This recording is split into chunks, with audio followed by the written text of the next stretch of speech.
muchísimas gracias a todos por participar en esta mesa. Viara no habla español, entonces vamos a hacer todas las preguntas en español y las preguntas que tengamos con Viara vamos a ir con inglés. Entonces, por hacer un poco una breve introducción a la audiencia acerca de quiénes sois, qué papel tenéis vosotros dentro de vuestras organizaciones y qué papel tiene vuestra organización dentro de la industria, si nos podéis brevemente dar una pequeña intro. Viara, in your turn, it is like explaining to the audience who you are, what's your organization doing in the space, and what's your role within that organization. So Viara, if you want, we'll start with you. Thank you so much, and apologies for not speaking Spanish. I will make sure that next time I'm on that stage, I will be speaking in Spanish. However, I don't speak it at the moment, my mistake. But my name is Viara Sabova, I'm from Bulgaria, and I'm part of the European Crypto Initiative, which is an advocacy organization working on the Brussels, so EU level, and representing the crypto industry broadly speaking. But we predominantly focus on the protocol level layers and DeFi. So we represent what is being built basically by the people that are at events like this one, to the EU policymakers that then regulate some of those activities that are based on the technology or the services. So my basically my role is being an interpreter between the tech space and the policy space, making sure that both sides know what's happening. And I'm really happy to be here, and thank you for having me. Thanks to you. Diego? Bueno, me voy a quedar con lo último que dijo ella de que somos intérpretes. Nosotros somos la Cámara Argentina FinTech. Somos una cámara que nuclea más de 400 empresas de la industria, empresas que hacen tokenización, exchanges, regulados, empresas de crédito, proveedores de servicios de pagos, pasarelas, on and off-chain, ramps. La Cámara nació hace poco más de 8 años. Mi rol adentro de la Cámara es el director de medios de pago y de cripto. Por ende, yo también soy una especie de traductor en el cual trato de impulsar a la industria fintech en eventos como esto y que proyectos, protocolos y compañías Web3 que quieran empezar a desarrollar negocios en Argentina y que necesiten a nuestras empresas socias lo puedan hacer de la mejor manera posible, porque al final del día lo que queremos es mejores y más productos financieros para los usuarios. Y qué mejor lugar para empezar con el abordaje cripto que en lugares como DevConnect y encima aprovechando la oportunidad que estamos en Argentina y que somos locales. Buenas, os sigo. Bueno, yo soy Martín Benítez, del directorio de la Cámara Uruguaya de FinTech. Básicamente nosotros, además de ser interlocutores, somos como un puente, digamos, entre la industria. Agrupamos y hacemos de puente con el regulador, con los bancos, digamos. Tratamos de impulsar con más fuerza lo que precisa la industria y mover la regulación justamente para que sea sana y no mate la innovación. Así que un poco esa es nuestra función. Bueno, muchísimas gracias por la invitación. Mi nombre es Ricardo Prieto, soy director de la Cámara Paraguaya de Blockchain. En Paraguay estamos trabajando 100% sobre lo que es la horizontal de blockchain. Y a partir de ahí van a venir las verticales de negocios, donde van a estar entrando todos los que sean empresas como startup, fintech, pero nosotros estamos más enfocados en lo que es la horizontal. Es una red neutral y tiene su propia ley en Paraguay. Paraguay tiene una de las primeras leyes del mundo que permite el uso de tecnología blockchain. No habla de criptoactivos, porque en realidad nosotros abocamos otro escenario en el tema de legislación. Legislamos los documentos electrónicos. Entonces, desde ese punto de vista, esa es la base con la que trabaja Paraguay, y es la que estamos presentando a nivel LATAM, de tal forma que se pueda considerar eso como una opción también viable, porque va a permitir que puedan desarrollar todo tipo de tokenización, pero con seguridad jurídica. Ese es un poquito lo que estamos trabajando. Y el año que viene tengo un dato importante de Paraguay, que es el Banco Central del Paraguay recientemente ya legisló el tema de tokenización de acciones en la Bolsa de Valores. Por lo tanto, desde ese punto de vista, el año que viene va a empezar el sandbox regulatorio y ahí vamos a empezar a trabajar con todo lo que tenga que ver con el ecosistema blockchain en Paraguay. Ahí, Ricardo, ya cojo un poco también, ¿no?, de lo que nos estás contando sobre Paraguay, el ecosistema, qué es lo que está sucediendo. Si nos puedes contar un poco más de luz de cómo ves el ecosistema cripto, Web3, activos digitales en Paraguay. Y ya esto, curiosidad mía, ¿no? A la vez que estabas diciendo que por primera vez se reconoce blockchain, ¿Es alguna blockchain específica? ¿Hay ciertos requerimientos? Porque es un tema que se ha estado hablando estos días mucho, ¿no? En todos los paneles, las infraestructuras, reconocerlas como infraestructuras de mercados financieros. Entonces, ¿cómo está Paraguay abordando todo esto? Bien, Paraguay tiene dos escenarios, que una es el tema cripto, pero más por el tema de minería, que no es el caso más importante para Paraguay. De hecho, nosotros no tenemos ley de criptomonedas, por ejemplo, pero sí ya tenemos ley de uso de blockchain. Habiendo dicho esto, nosotros en el 2021, cuando sale la ley 6822/21, nosotros desde el sector privado leemos esa ley y nos damos cuenta de que es netamente para uso de blockchain. Solamente que el enunciado de la ley dice de los servicios de confianza para las transacciones electrónicas, del documento electrónico y del documento transmisible electrónico. ¿Te das cuenta que no habla de blockchain? Pero nombra una autoridad de aplicación, que es el Ministerio de Industria y Comercio, quien se encarga de analizar la tecnología para cumplir esa ley. Y en ese caso es donde el Ministerio dice, en este punto, en la que es documento transmisible electrónico, sí o sí blockchain. En el documento electrónico puede ser o no blockchain, porque el documento electrónico solamente exige dos ítems importantes: firma digital electrónica cualificada y sello de tiempo electrónico. Con eso es un documento viable jurídicamente.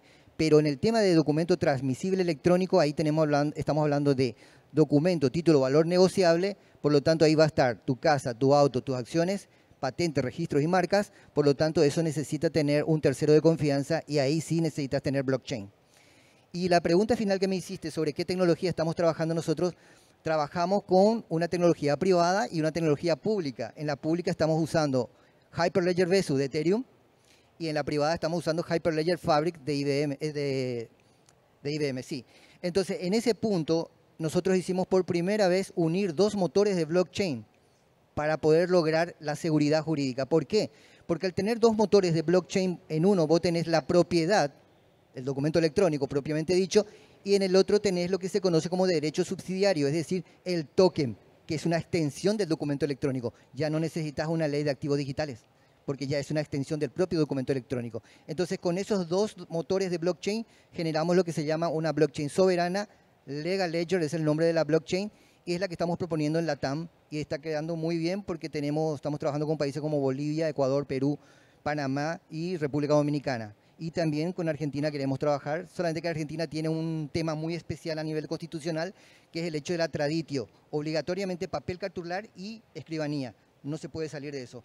Hay que salir de eso para poder tener una tokenización 100% digital. ¿Y quién opera esa red? O sea, es decir, porque Hyperledger Vesu y Fabric tiene que tener unos nodos. Espectacular la pregunta, espectacular. Nunca esa pregunta estuvo mejor. Para cuando se plantea un escenario de blockchain soberana, sí o sí tenés que dividir los nodos en tres partes. Nosotros dividimos en tres partes. 33% lo tiene el gobierno, 33% lo va a tener el sector privado y 33% las universidades. Por lo tanto, está descentralizado 100%. No existe la posibilidad de tener 51% en la ecuación. Fenomenal. Vamos a extender un poco este debate, ¿no?, sobre cómo están enfrentando las diferentes regiones todo el tema de activos digitales, parte cripto, parte blockchain, tokenización, infraestructuras de mercados financieros. Por ejemplo, Martín, en la parte de Uruguay, ¿qué estáis viendo vosotros? Y bueno, en Uruguay, a ver, para ponerlos un contexto, capaz que hay mucha gente extranjera que no conoce Uruguay. Bueno, Uruguay es como el país chiquito en la región que siempre tiene buena nota y que es un país seguro, que tiene baja inflación, que es estable, etcétera, y tiene zonas francas, que eso ha provocado que muchas empresas financieras y de tecnología se instalen en Uruguay. Y eso ha traído también que dueños y empresas de fintech y de cripto se hayan instalado en Uruguay. Tenemos a los de Mercado Libre, a Globant, Ripio, Decentraland. Hay muchas empresas que los dueños están viviendo en Uruguay por todo eso mismo. Pero ¿qué pasa? ¿Qué está faltando para que fermente, digamos, la industria cripto y Web3 en Uruguay?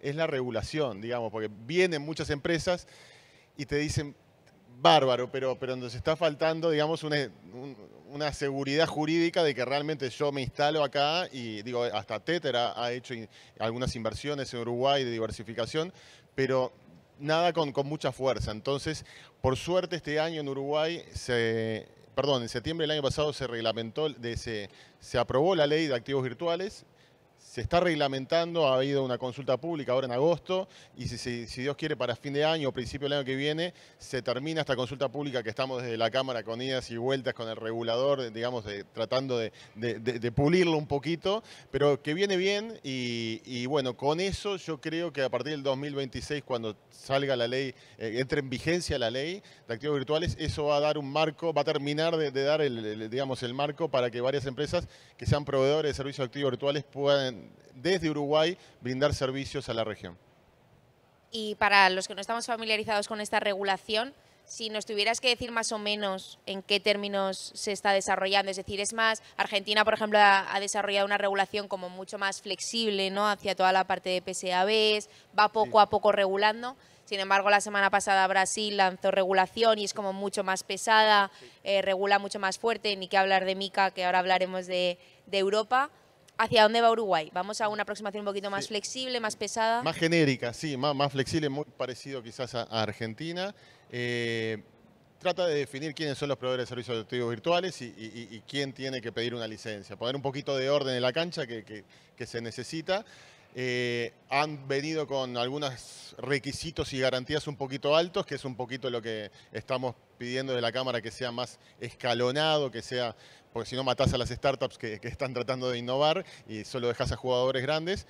Pero en términos generales es genérica y trata y deja muchos temas por fuera que va a ir metiendo. Digo, ya lo venimos hablando con el regulador, tokenización, no está ahí adentro, va a venir posteriormente. Da simplemente un marco para que se diga quién es proveedor y quién no es proveedor y qué es lo que qué son los activos virtuales. Es por ahí que estamos trabajando. Fenomenal. Bueno, pues muchas ganas, ¿no?, de que venga esa regulación también para, Sin duda. para Uruguay.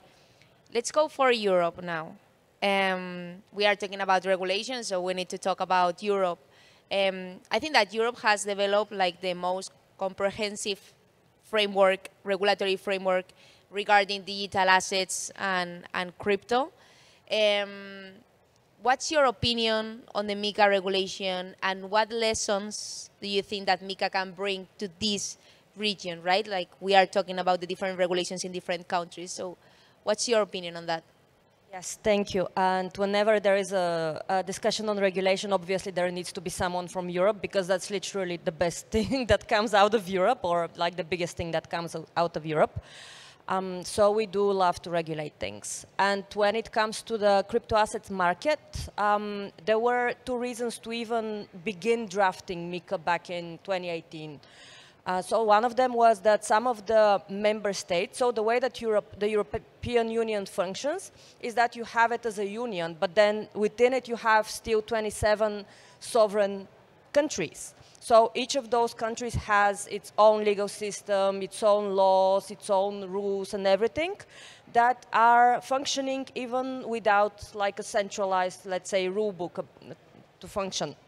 So what happened with the crypto assets market in Europe was that some countries, some member states, such as France, for example, began regulating the market, while others, such as my home country, Bulgaria, were more passive, so there wasn't anything happening on that country, which was starting to create some sort of a mismatch between the application of the law, basically, between the rules within the union, which is at its core a financial union. So a union that started after the World War, the wars, but basically it also has this very strong economic function. So there needs to be a unified market as part of the European Union.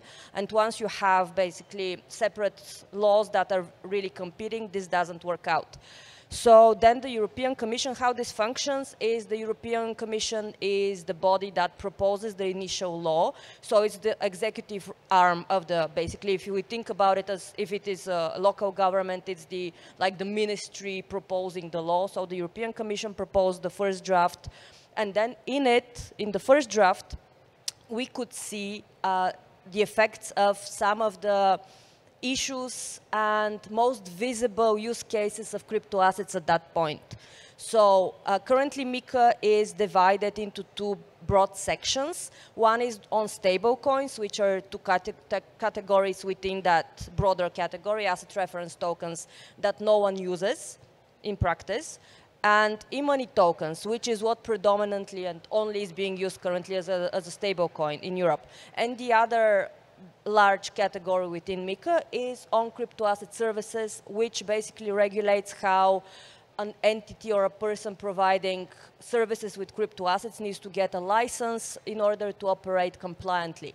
So this is MiCA, two parts, broadly speaking, that are very much intertwined.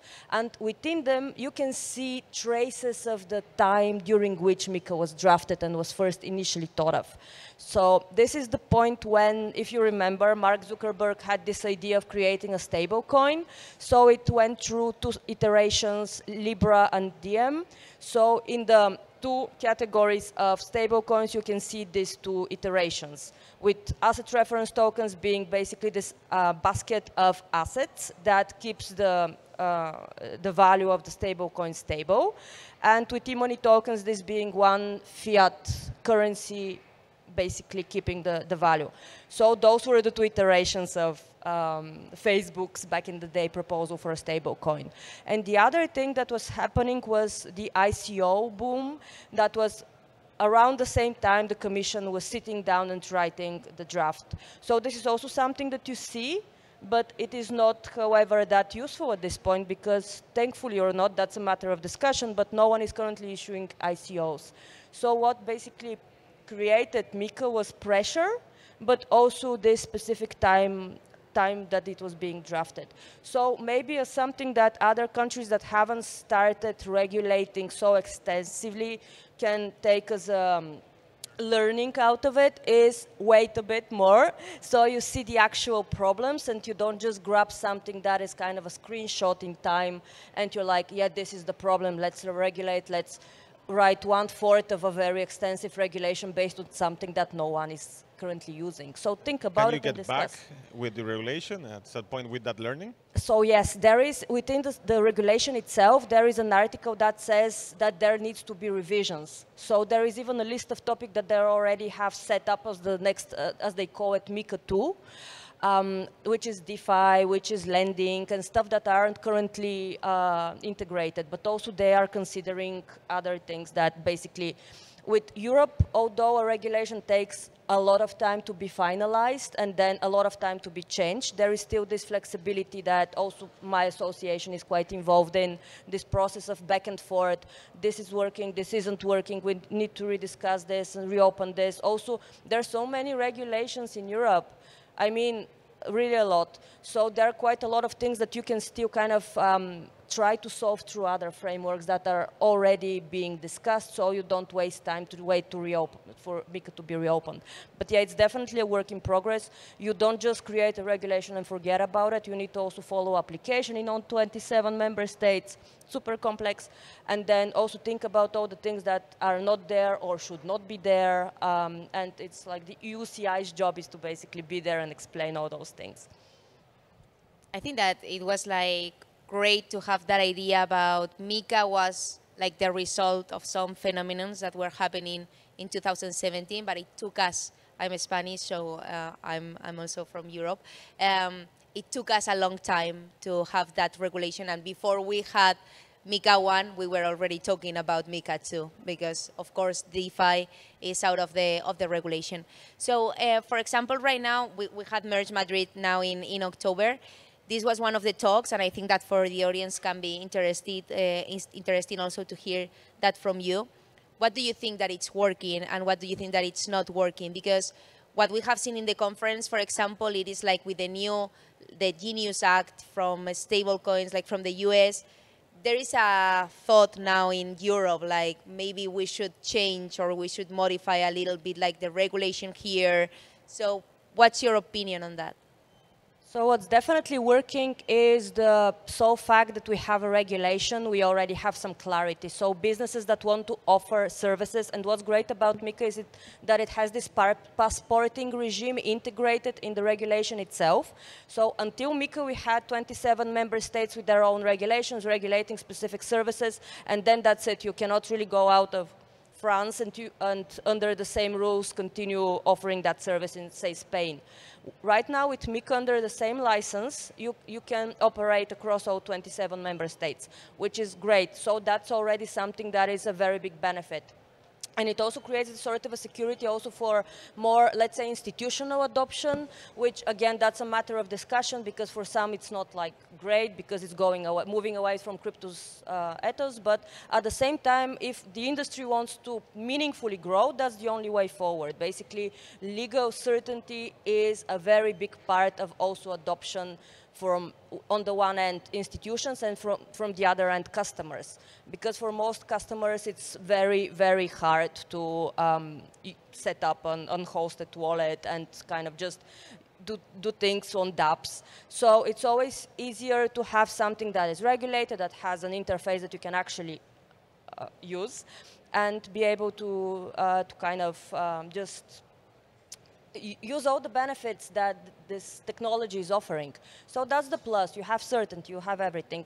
But then again, you have this thing that I wouldn't necessarily say over-regulation, but I would call more of a conscious approach when it comes to how do we perceive the risks. So there are some things that we still, there should probably be more clarity, as you said, around DeFi and what DeFi is really about, because MiCA itself currently has this Receto 22, which is saying that decentralized use cases are outside the scope of MiCA. But then again, It's raining. it's raining. It's raining outside. outside. Clapping. Yeah, sorry. Yeah, so yeah, it's raining. Amazing. Great for nature. But so These are claps. These are claps. these are claps. Okay. So Receto 22 is saying decentralized use cases are outside the scope, but then because of this overly cautious regime, we might see projects that might be considered DeFi by us, but not DeFi as the regulators. So we'll see this mismatch between basically expectations and reality. So yeah, I would also add this overly complex legal framework that we have in Europe. There is just so many overlapping legal frameworks. And an example is e-money tokens, that is both a crypto asset under MiCA, but also an e-money under a pre-existing framework that was regulating e-money, that you need to be an e-money issuer and so forth.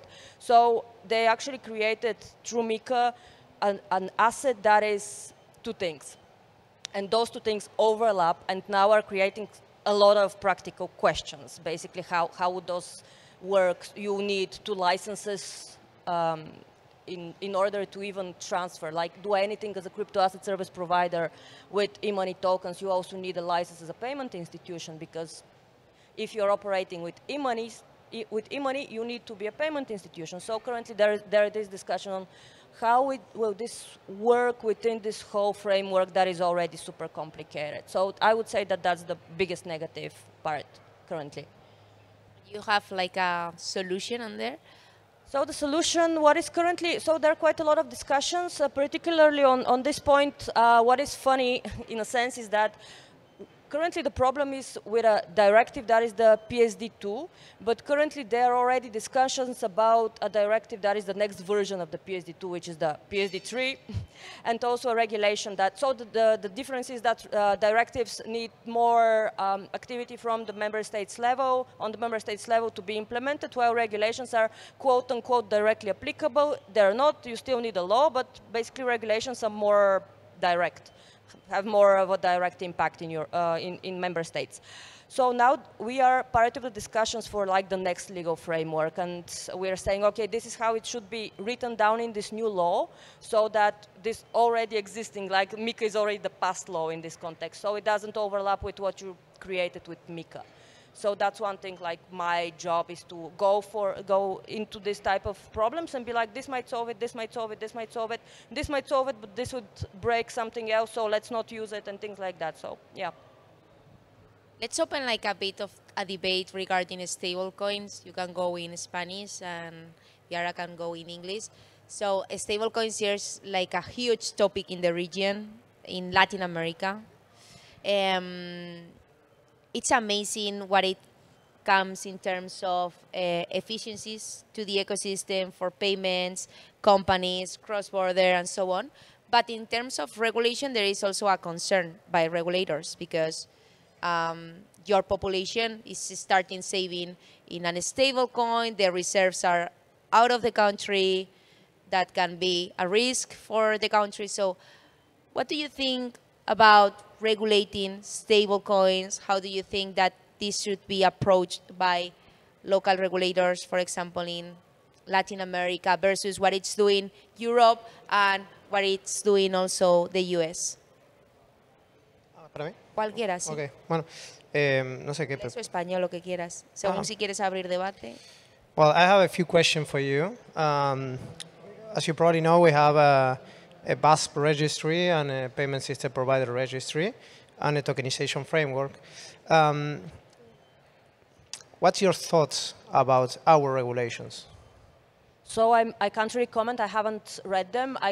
What I'm focusing on is Europe, but then, of course, while traveling, I try to collect a lot of ideas about what is happening and what can be improved in my kind of regulation. So I would be very curious to learn about your regulation. Okay. And then I can share more. But for example, in Europe, again, our problem, and that might not be the case in your situation, but our problem is that it's quite difficult to explain, like to builders, that whatever you are saying that you're tokenizing is actually not just something you create as a legal structure out of blue, out of thin air, because it already has to follow the rules that are applicable for the physical object, let's say. So now in Europe, they're also trying to do this through something called the DOT pilot regime, also through this broader understanding of tokenization. But currently, kind of the blocker is that you still need to figure out, for example, how real estate is regulated in country A, like in Bulgaria, for example. You need to also register your property, so you cannot really tokenize real estate, like with a meaningful impact. So, but I would love to talk about it and also provide some, like, for example, what has worked in our case and what is currently being discussed as something maybe useful. I don't know if I'm the correct person to explain the whole regulation, but yeah, we have this year we published, but the National Securities Commission published the tokenization frameworks in 2 phases. The first phase is for commodities, right? And the second phase is for securities. So now we are in a exploring the ecosystem, right? So when we try to, but I don't say when we try, but when the National Securities Commission try to understand the market or the ecosystem, they try to apply it in the best way possible. So, for example, right now, if you launch a token, a tokenized token, you only can move the token between BASP registered in Argentina from 1 to 5 BASP registered. So it's like a closed loop, right? So you can't move those tokens outside and operate in DeFi and maybe say, put in a smart contract and take a loan with that token. So imagine that we are in the next year and we're trying to create a stablecoin regulation, right? We probably see in the same way. I can't imagine that we can move money from a bank or a financial institution outside to use DeFi. I think it's very difficult to do that because some of our financial institutions doesn't know how it's the best way to adapt the KYC or the clients to operate outside Argentina. So, well, we can talk after that about the regulation, but this is what we have right now. Y ahora sí, si quieren lo sigo en español, pues tampoco no es que soy un especialista hablando inglés, pero vamos a hacer esto un poco en español. Un poco la adopción nosotros en Argentina, creo que el ecosistema cripto en Argentina creció mucho también porque vivimos en un país en el cual vivimos en constante crisis económica, ¿no? O sea, es algo que yo tengo 34 años, creo que 30 años viví en crisis económicas. Por supervivencia, básicamente. Claro, hace poco hablaba con un amigo que trabaja en el mercado que me decía, un ejemplo que quizás no es tan afortunado, pero lo voy a usar, que es como que el argentino innova por supervivencia. Es como que vos sos una cebra en África y te levantás todos los días en el medio de la sabana africana y decís, bueno, yo tengo que correr más rápido que la cebra que está al lado porque si no me comen, el león me come. Y el argentino es un poco eso, pero con las regulaciones o con las restricciones cambiarias. Y ahí es donde aparece esa innovación. Y no es casualidad que nosotros estemos acá en Argentina, en DevConnect, con un montón de protocolos. Más allá de que hoy Argentina quizás podemos decir que está de moda y que todo el mundo quiere conocer a Argentina, también es una realidad de que el ecosistema cripto y el ecosistema fintech en Argentina viene haciendo cosas maravillosas en términos de adopción, no solamente en adopción cripto, sino en adopción fintech. Hoy tenés el 100% de las personas adultas con una cuenta virtual o una cuenta bancaria. Entonces, no podemos hablar más de que nos falta inclusión financiera. O sea, ese tema creo que ya está como un green check, ¿no? Y ahora tenemos que empezar a hablar de nuevos productos y nuevos servicios financieros que, en definitiva, lo que nosotros queremos o con lo cual nosotros como cámara estamos trabajando es en converger todo en un mismo sistema financiero. O sea, no queremos hablar más de bancos, no queremos hablar más de fintechs, no queremos hablar más de cripto. Hablemos de un único ecosistema, de un único sistema financiero y tratemos de hacerlo de la mejor manera posible. Si esa manera es regulada, en la cual yo considero, y esto es a título personal, pues yo hace por lo menos 4 años que hablo de regulaciones en el ecosistema cripto y al principio recibía bastante hate por esto, al final del día la adopción viene por las regulaciones y nosotros tenemos que entender para regular, porque si uno regula y no entiende, estamos haciendo todo mal.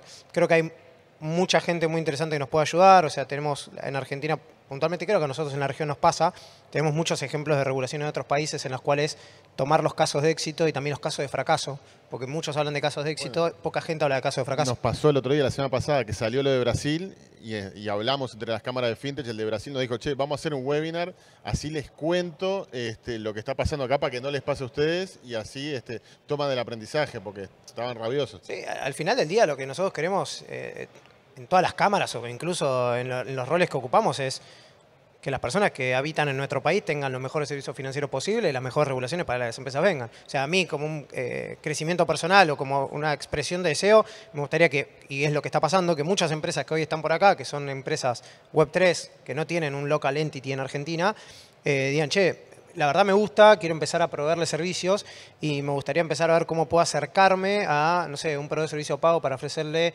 pagos con QR a través de una billetera descentralizada, o me interesa ofrecer este servicio de custodia institucional porque tengo una solución mejor a las custodias existentes. Y al final del día, para hacer eso necesitas un marco regulatorio. Y ese marco regulatorio actualmente se está construyendo y va a seguir construyéndose, porque esto es continuar, la tecnología es así. Nosotros cuando vemos las regulaciones de Argentina, creo que algo que se hizo bien fue poner el foco sobre los distribuidores, ¿no? Sobre armar las regulaciones sobre los distribuidores de esos productos tecnológicos y no sobre el activo. Porque el activo cambia, muta. En 2 meses termina y ya está, nos quedamos viejos con regulación. Entonces creo que lo más importante es, y bueno, por lo menos lo que conozco de Latinoamérica, fuimos para ese lado, que es regular a los actores del mercado y acompañarlos en ese proceso de regulación. Y también algo que es súper importante, que yo no sé si pasa en otros países del mundo, sí sé que pasa en Latinoamérica, es esto de que el regulador te hace una consulta pública y dice, yo quiero publicar esto, pero antes de publicarlo, revisalo, véanlo y hagan los comentarios. Yo no sé si en otros países del mundo pasa eso. Creo que tenemos la suerte de tener reguladores en Latinoamérica que entendieron que esa es la mejor manera de hacer regulaciones eficientes. Profundizar un poquito con respecto al tema de las monedas estables que estaban hablando. Es interesante entender que las monedas estables, que es la que tenemos hoy, el modelo de emisión privada, es un concepto en la que hoy día nos está presionando mucho. ¿Por qué? Porque todo lo que tenga ecosistema tokenizado en blockchain, vos tenés que pagarlo con un sistema de dinero tokenizado. Por lo tanto, los países, ¿qué está pasando? Estamos dentro de los países tomando todo lo que es el tema de monedas estables, pero no están reguladas porque todas las monedas estables que están corriendo a nivel país no están conocidas por el Banco Central, no entra dentro de lo que es el sistema de entrada de dólares. Eso es importante, ¿eh? Pasa con las ¿Vos cuando te referís a monedas estables te referís a las que están denominadas en moneda extranjera, no sí, en moneda local? Las de dólar, sí, Okay. Dólar o euro. Entonces, ¿qué pasa? En ese punto vos tenés un ingreso de moneda internacional que no ingresa al sistema local. Ese punto es importante porque las remesas también pasa por eso. La remesa tiene una velocidad con el tema de moneda estable, pero no ingresó dentro de lo que es el contexto de sumar dólares al ecosistema del Banco Central.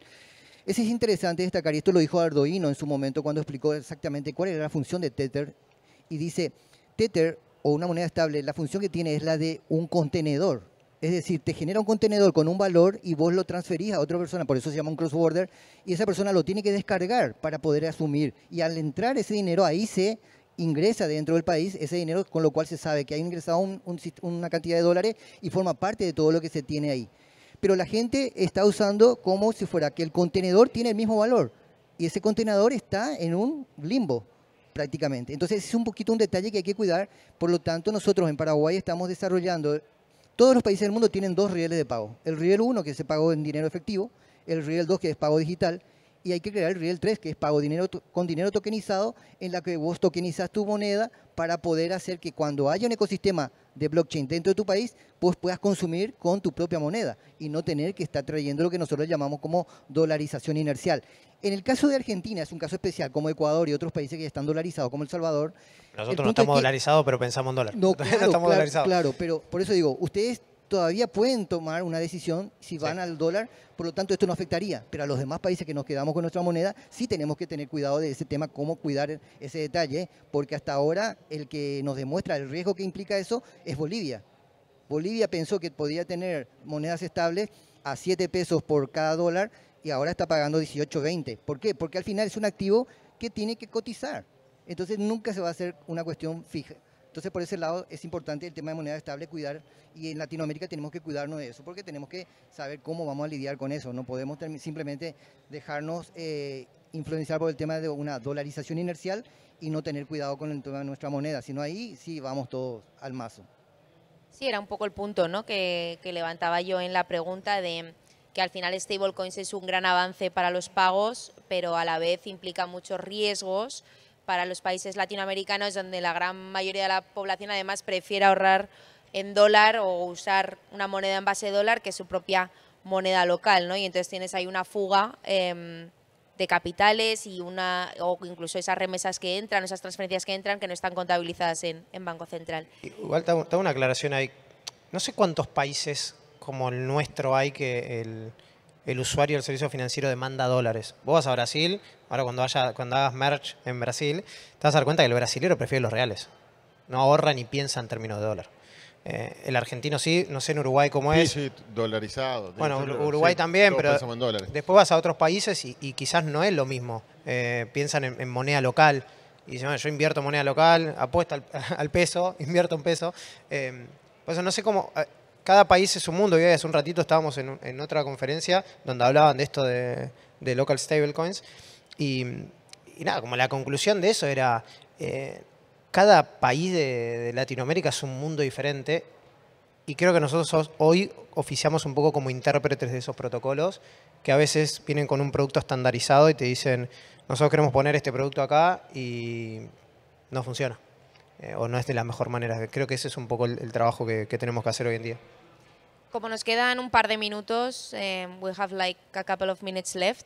I think that you all know like what private sector in terms of crypto and digital assets is demanding on your countries, like Argentina, Uruguay, Paraguay, and the European Union. What's demanding from the public institutions? It can be regulation, or it can be support, or it can be any other question. So if you can summarize for us, like what do you think that your private sector in your country is demanding from the public institutions?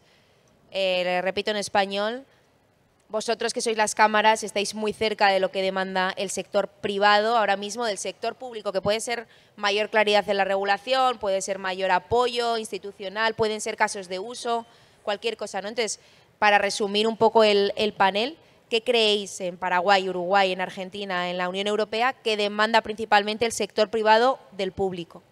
Bueno, en Paraguay nosotros tenemos ahora, el año que viene, arrancamos con el sandbox en base a la ley 6822, por lo tanto, también con la noticia de que el Banco Central ya tokeniza acciones de la Bolsa de Valores, prácticamente estaríamos metiendo ese caso dentro del sandbox y otros casos. Nosotros en Paraguay, por ejemplo, vamos a tener la tokenización de bienes inmobiliarios de la siguiente forma.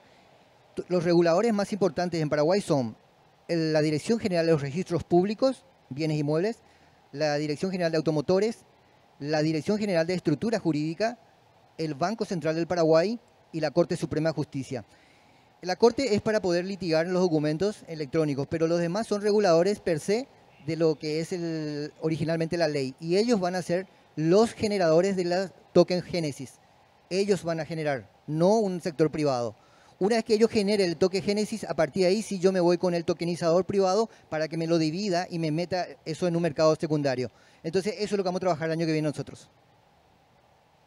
Viera, if you want to go there, like the demandings from the private sector in the European Union to the public institutions? Right. Yeah. So what is interesting still, as I said, 27 member states, one centralized kind of Brussels level, is that there is quite a lot of difference, even in the level of preparedness to handle the crypto industry and everything that is now happening under MiCA.